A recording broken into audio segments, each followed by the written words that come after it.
حملته فانتبذت به مكانا قصيا فأجاءها المخاض إلى جذع النخلة قالت يا ليتني مت قبل هذا وكنت نسيا منسيا فناداها من تحتها ألا تحزني قد جعل ربك تحتك سريا وهزي إليك بجذع النخلة تساقط عليك رطبا جنيا فكلي واشربي وقضي عينا فإما ترين من البشر أحدا فقولي إني نذرت للرحمن سوما فلنكلم اليوم إنسيا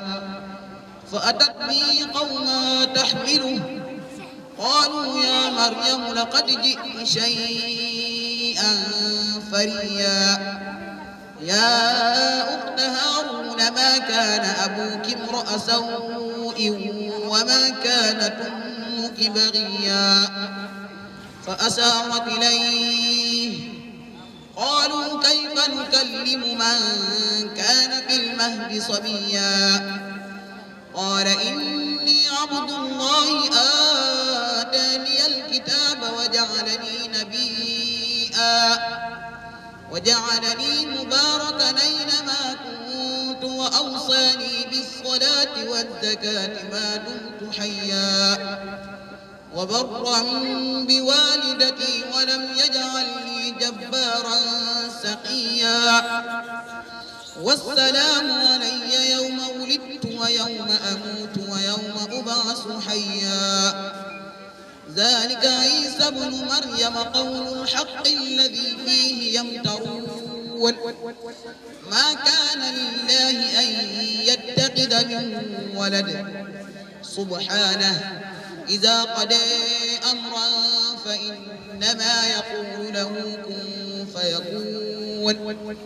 وأن الله ربي وربكم فاعبدوه هذا صراط مستقيم فاختلف الأحزاب من بينهم فويل للذين كفروا من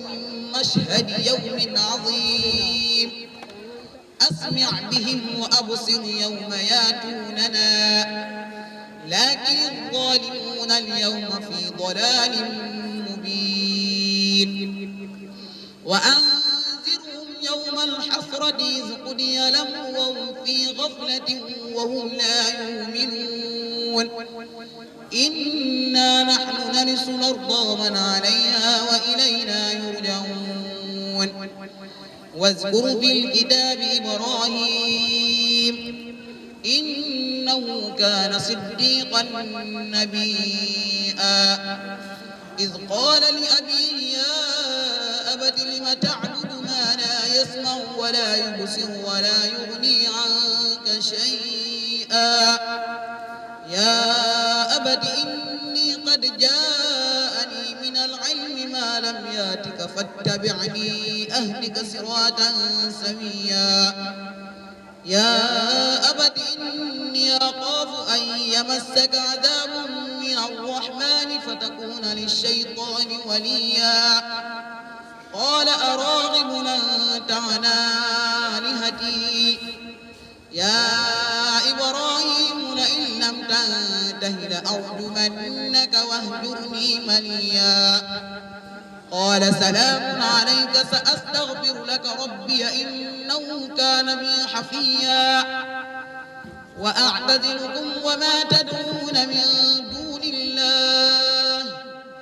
وأدعو ربي عسى ألا أكون بدعاء ربي سقيا فلما اعتزلهم وما يعبدون من دون الله وهبنا له إسحاق ويعقوب وكلا جعلنا نبيا ووهبنا لهم من رحمتنا أخاه هارون نبيا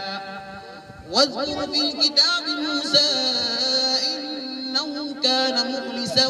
وكان رسولا نبيا وناديناه من